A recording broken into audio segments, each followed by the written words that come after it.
Hello everybody, EpicBlocks here, and today I am playing Minecraft to show you a little bit of a video that will display the very basics of redstone. Not the really fancy stuff, but just how redstone works at the very simplest level.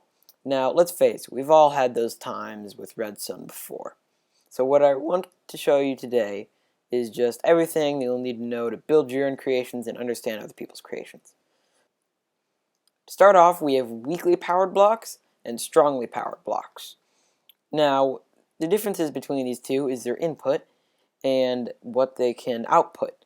Now, a weakly powered block is a block that has redstone dust running into it, and this will turn off redstone torches placed on the block and power machines such as redstone repeaters next to the block, but not redstone dust.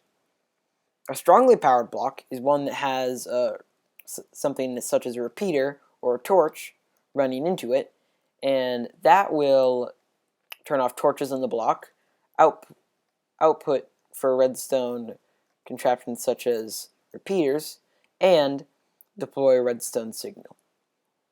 Redstone blocks are always strongly powered. Next up, we have the redstone torch. The redstone torch will always be on and outputting a redstone signal, except when it receives redstone. So as you can see, this is on a block, and when I power this block, this redstone torch turns off and our output turns off. But when our input is off, the output is on. This is a very simple NOT gate, and it is the most basic and most important gate in logic. Now, some of the properties of the redstone torch. What exactly does it power? A redstone torch will act as a strongly powered block, and if there is a solid block above it, such as a block not like glowstone or glass, it will make that block above it strongly powered as well. So as we can see here, this is strongly powered, powering this, and this block up here is strongly powered too. However, this air block is not strongly powered. This is the same if it's on the side. As you can see here, it's powering this redstone and these two repeaters here, as well as this redstone on top. Next up, the science of the redstone dot. Now, when redstone is not connected to any other redstone or any other redstone contraption, such as repeaters, it forms a dot. And this used to be a cross, which is really what it is, because when it's a dot, it'll weakly power all blocks next to it.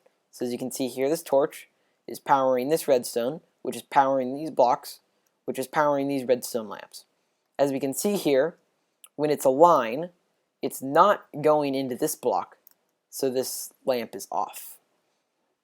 Next up is an extremely important thing for understanding many redstone circuits, and that is delay.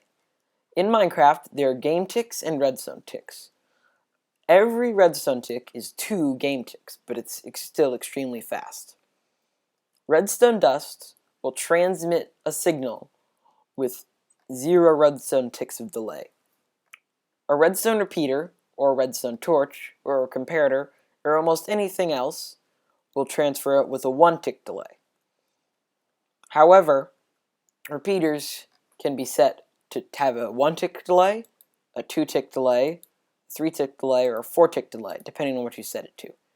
As you can see here, we have redstone dust going to this lamp, a repeater going to this one, and 2 torches leading to this one. If we flip the switch, they'll light up in a sequence. So next, using this knowledge that we learned of the delay, we can create a cool little device called a monostable circuit. And this will basically take a pulse and make it short. As you can see, we have our output and a button. And if we press the button, the lamp will flash on very briefly, much shorter than the length of the button. Basically how this works is that when this button gets pressed, this torch turns off, which no longer powers this redstone line. That means that this torch is no longer being powered, so it turns on and turns this on. However, just a little bit later, this repeater powers this block again, turning the torch off, creating a very short pulse. Next up, we have pistons. Pistons are a little bit weird in how they can be powered. Usually they can be powered in the same way as you would power a redstone lamp, but they can be powered a little bit more strangely. For example, this block here is technically powering this piston. However, the piston doesn't extend because it doesn't know this, because this will not provide a block update for this piston. But when we provide a block update, the piston extends. Same here. This piston is no longer being powered, but it doesn't know that until we give it a block update. This works in the corners and for 2 above.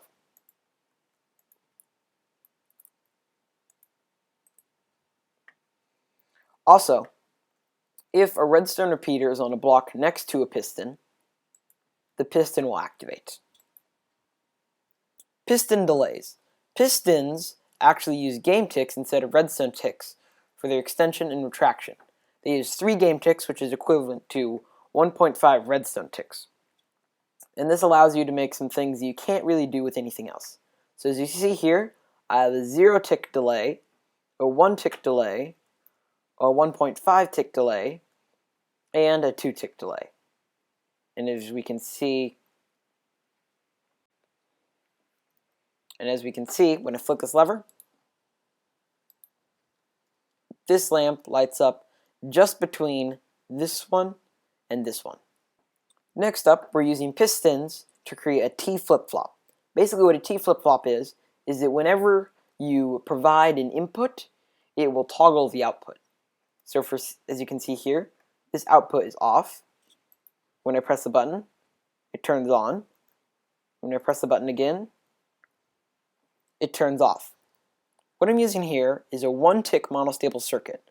This right here powers this block, which powers this redstone dust, which powers this piston. However, right after that, this piston extends, meaning that this is no longer powering this redstone dust. When pistons receive a 1-tick delay, not pistons, when sticky pistons receive a 1-tick pulse, they will extend but not retract, or retract if there's a block out there, which allows you to make T flip-flops out of them.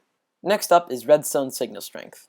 Redstone wire, when placed along the ground, will slowly dissipate and only carry its signal up to 15 blocks.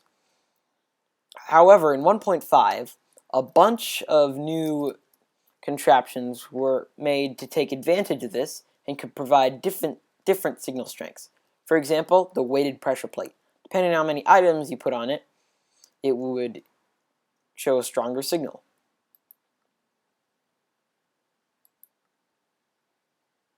Another extremely important one added in 1.5 was the comparator. The comparator is another kind of redstone logic gate, kind of like the repeater. However, it is quite different. It has multiple skills. One of its skills is to measure the amount of items in a target holding space. This can be chests, dispensers, furnaces, etc. Basically, it will output a signal strength depending on how many items are in here. For example, if we take away a couple stacks, you can see that the signal strength decreases.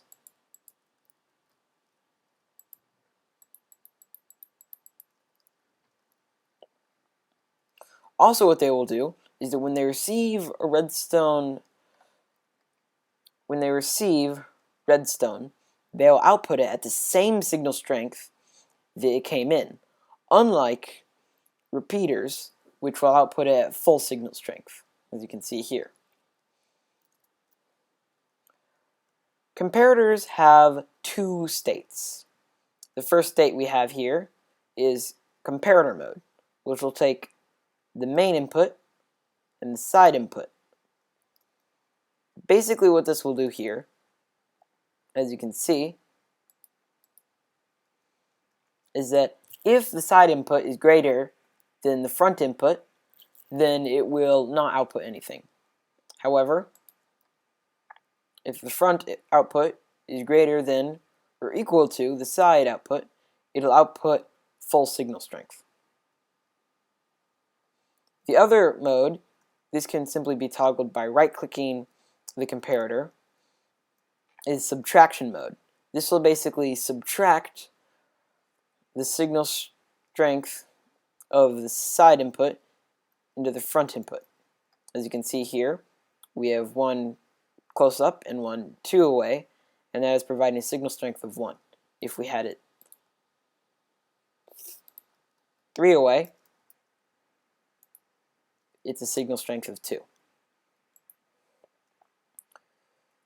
Comparators can also be used to create one-tick clocks by turning subtraction mode on, hooking up a